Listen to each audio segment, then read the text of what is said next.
So recently, under Yellowstone, the instruments started catching the kind of motion that makes the people who watch this stuff sit up straighter.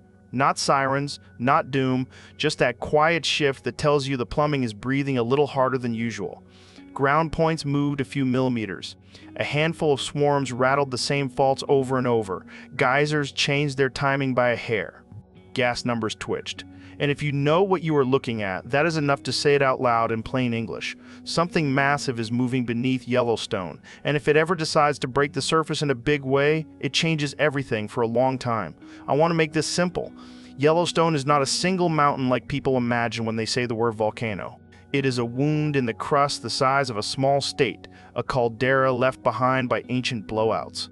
Underneath that open scar is a layered system. On top, a shallow tank of mushy magma that is more crystals than liquid. Call it a slushy. Below that, a deeper and hotter tank that is more liquid, fed by a plume rising from the mantle. That plume is not a straw. It is a broad column of hotter rock that creeps upward faster than the rock around it. The heat rises, the rock above softens, and some of it melts. When enough melt and gas accumulate and the roof is weak, the system looks for a way out. Sometimes the way out is a small crack and a small eruption. Sometimes it is a big crack and a big day. The last time Yellowstone had one of those big days on the scale people call super was a long time ago. Older than all our cities. Older than our language families. There have been many smaller events since then. Flat lava flows oozing out and cooling into plateaus. Steam explosions that blew craters and lakeshores. Geyser fields pulsing like a living organ. The point is not to scare. The point is to say this system has a pulse, and we are living in a time where we can listen to it. There is a whole grid of ears and eyes on this place. Seismometers hear every tiny pop. GPS pins watch the ground move by the thickness of a nickel. Satellites pass and compare radar images to see if the land bulged or sagged between one pass and the next. Gas stations sniff for carbon dioxide, sulfur gases, and water vapor to see if the mix changes. Thermometers track the heat of pools. Rangers and researchers log the rhythm of geysers. Add it all up and you get a heartbeat you can chart. The chart is never flat. It rises for a few years while the ground lifts, then it falls while the ground settles. Sometimes the lift is fast enough to make headlines, sometimes it is a long yawn that only the people with clipboards notice. Lately the story has been a subtle tightening, swarms here and there, tiny lifts and drops, enough to remind anyone paying attention that the lid is not quiet for free. Let me break down what is actually moving down there in a way your brain can hold. Think of the shallow reservoir as warm pudding packed with crystals. Hot gas bubbles try to rise through that pudding. The deeper reservoir is runnier. It sends heat and new material up in pulses. When a pulse arrives, the shallow tank warms. The crystals partially melt. The gas pressure ticks up and the roof rock flexes. If the roof flexes up, your GPS pin moves up a little.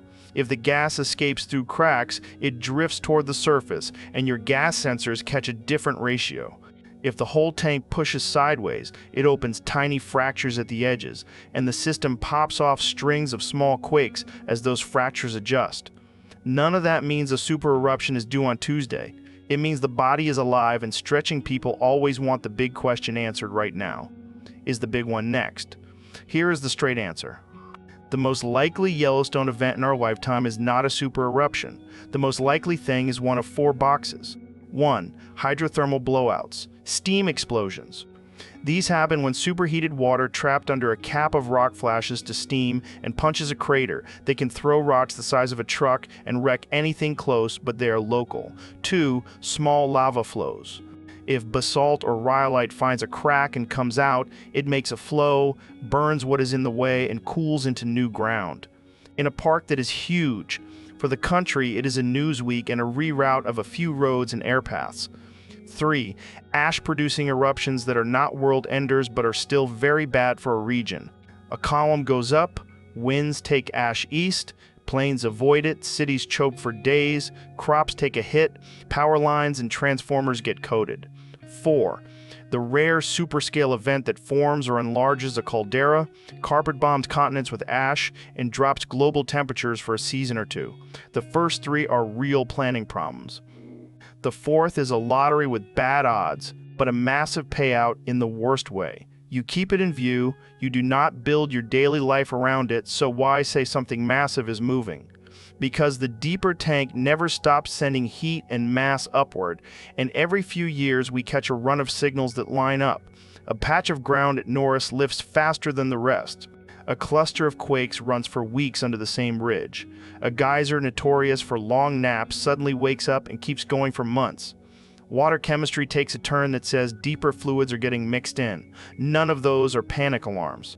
Together they are the system tapping the microphone and saying, "I am still here." One thing almost nobody outside the field understands is how much of this movement is gas. Magma gets the headlines, but gas is the muscle behind many of the surprises. Water at high pressure and temperature is sneaky. It can carry metals, it can dissolve rock, it can move through cracks that look too small to matter. Carbon dioxide bleeding off magma makes rock partners with water to change the chemistry of a system fast. When gas finds a new path, a geyser shifts. When pressure builds under that tight cap near a lakeshore, it can rip loose and make a crater in a few seconds. There are scars across the park from past blasts like that. Some of them look like normal lakes until you know their story. Add to that the memory of faults. There are lines around Yellowstone that store stress the way I store coffee. The old break that led to the quake west of the park in the late 1950s is a reminder that big shakes can happen near this system without the magma chamber being the one to pull the trigger. The point is that rock under and around the park is not one block. It is a cluster of blocks that all lean on each other. A slip on one line can set off small rearrangements miles away. A little extra pressure down deep can load a patch of fault that was already close. The network sees this as a burst of little pops and a subtle flex in the surface, and the professionals go back through their notebooks and compare with earlier cycles. If you want to know what early signs would matter before a serious magmatic eruption, the list is not a mystery. First, you want a strong and sustained change in ground shape over a wide area, not a local wiggle at one basin. Think centimeters a year across the whole caldera consistently, not a brief jump. Second, you want quake swarms that climb in frequency and intensity and get shallower over weeks to months, tracking intrusions of melt as it forces rock aside. Third, you want gas chemistry shifts that say new gas from deeper melt is escaping whole tone, not just steam from shallow water systems. More carbon dioxide relative to sulfur, then more sulfur as magma gets near the surface, that sort of pattern.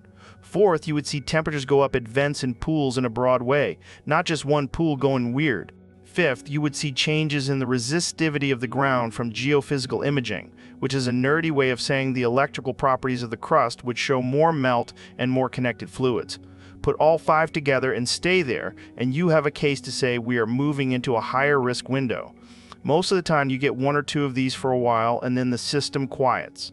That is the history of this place in the modern record. People also ask if an eruption here would be a surprise with no warning. The honest answer is, small steam blasts can be sudden for the spot they hit. Big magmatic events, less likely to be blindsides. The system is noisy when it is rearranging. The modern network is good. No monitoring buys you prediction, but it buys you context, and hours to days, to months of increased awareness depending on the scale. Planes do not have to fly blind with ash. Roads and gates can close. Towns can test sirens and clear out low areas. Hospitals and water plants can set up to handle ash in the air and water. That is not sexy to talk about, but it is what keeps families safe and cities functional. Let me zoom into the caldera itself for a second, because the shape of this thing decides how it fails. The floor of the caldera has two resurgent domes. Those are rounded rises where the ground puffed up after the last giant eruption as the system refilled. One is near Mallard Lake, one is near Sour Creek. They take turns being active over decades. The edges of those domes are places where the roof rock is under tension. When we get earthquakes in belts that ring those domes, that is likely the roof readjusting. No drama there, just a living roof settling on a living tank. The northern basins like Norris are a bit different. They are like valves at the edge of the system where heat and fluids find their way up. You can see the ground there pump up and down on a timescale you can feel if you watch it over a few years. The whole region huffs and exhales. The deeper story is the one that scares and fascinates at the same time. A mantle plume is not a switch.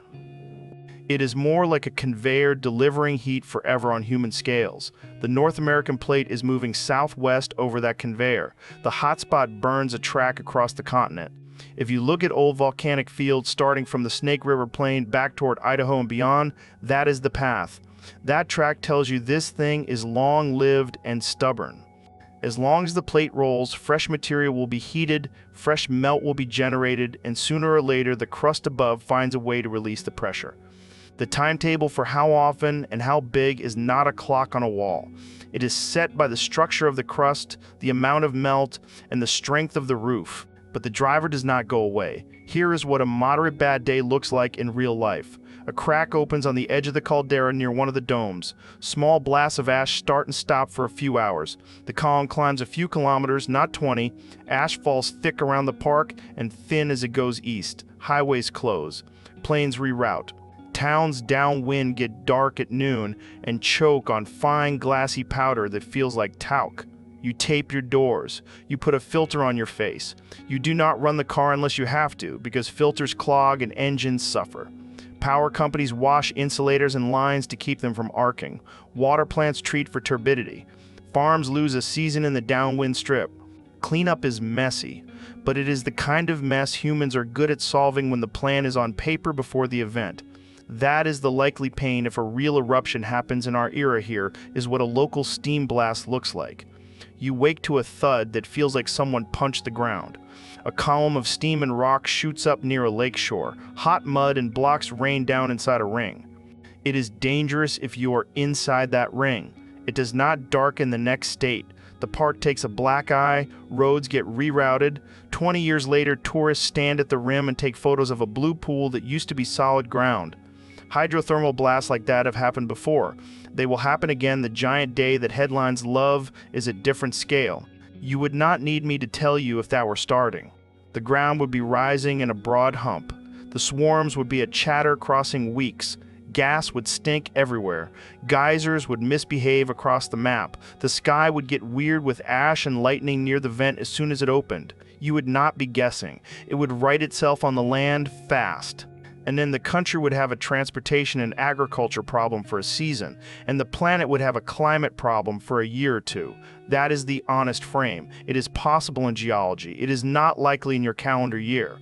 Both can be true at once. What about the animals and the land and the water if any of these go? Ash can be a fertilizer in the long run, adding minerals to soils. In the short term, it is a mess. Grazing animals hate it. Lungs hate it. Gills hate it. Streams get choked. Fish suffer. Trees break under weight when the ash is wet. Roofs do too. On the flip side, the same forces that make this place dangerous make it alive. Microbes that eat sulfur and iron live where nothing else can. Forests grow green on old flows. Hot pools build stone terraces one thin layer at a time. Life is stubborn. It returns as soon as the heat lets it. I want to talk about the human maps around this place, because this is where fear can turn into smart action. Towns in Montana, Wyoming, and Idaho live with this park as a neighbor. The states all run drills for quakes and ash. The emergency alerts exist. If you live in these zones, you are not powerless. You can keep masks and plastic sheeting and tape at home for ash days. You can keep water on hand in case systems need a flush. You can know the alternate routes if a road closes.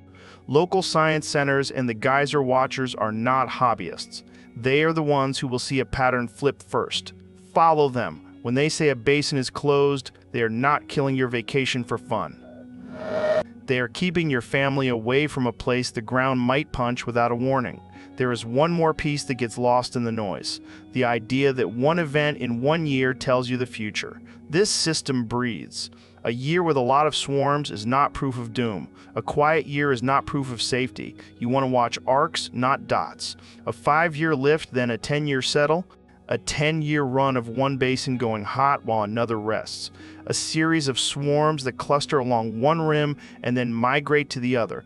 That is the scale that means something, and that is the scale the watching networks are tuned to. Now, if you are a person who needs a number to hang your hat on, keep this in mind. It is a big, active volcanic system with a lot of ways to make trouble, and the most likely troubles are local or regional. You should not be anxious every day. You should be aware forever. That is how grown-ups live with mountains that spit fire and water that moves without permission. So when I say something massive is moving beneath Yellowstone, I am not trying to hype you. I am saying the roof is flexing a little, and the gas is shifting a little, and the deep heat engine is doing what it has always done. The difference now is we can hear it in high definition. We can see a dome lift by a thumb width. We can watch a swarm bloom and fade while you sleep. We can smell an uptick in carbon dioxide and sulfur without standing in the steam. We have turned a myth into a dashboard. And that dashboard lets us live smarter right next to a power that does not care about our schedules. Think about the time we live in. Our grandparents did not have this kind of vision into the earth. A lake exploded near a campsite in past generations, and people made up stories around a fire for years. Today, the same event would be on sensors before the sound hit the road. Helicopters would be in the air. Roads would close. Maps would update on your phone. Crews would sample the crater. The story would land in your feed with the right size and shape, not some vague monster tale. That is progress. That is why I trust the people who work this problem to tell us if the line is bending one last thing, because I know how the mind works. It is easy to hear all this and either shrug or spiral. Neither is honest. The honest center is respect. Yellowstone is a live part of a live planet. It has changed the map before. It will again. In the space between now and then, you get to hike, to look at animals that do not exist anywhere else at that scale, to soak in the weirdness of a place where the ground sings, and to go home and sleep under a roof that will still be there in the morning. Keep an ear open, keep your kit ready, and keep your awe. Because that awe you feel when a geyser throws a column 40 meters in the air is the same feeling you should have when you learn a GPS pin moved 2 millimeters in a month. It is the earth flexing under your feet, and the fact that we can measure that flex and share it is one of the few things that should make you more calm, not less so. Yes, something massive is moving beneath Yellowstone. It always is. Right now the tells are a little louder, the breath a little deeper. If it erupts in a small way, we deal with it. If it goes big in our lifetime, we do what humans always do. We adapt, we help each other, we rebuild downwind, and we learn enough from it that our kids are safer when the next mountain or caldera takes its turn. This is not the end of the world story people sell with scary music. This is the reality of living on a planet that cooks from the inside. It is risky, it is beautiful, and it is not going to stop for us. And if you want the compressed version to carry in your head, here it is. Yellowstone is a giant wound with a 2-layer heat engine below it. The shallow slush swells and settles. The deep tank sends pulses. The roof flexes. Gas moves. Water flashes. Sometimes the system pops. The watchers watch, the alarms work, and the smart move is not fear. It is respect and readiness. If it erupts in a way that reaches beyond the park, it changes everything for a while. But most days it changes just enough to remind you that the ground you love to stand on is alive. That is the truth, and it is good enough on its own without any scary voice or fake countdown. Keep your eyes open. Keep your feet on solid ground. And listen, because the earth under Yellowstone is talking in a voice we can finally hear.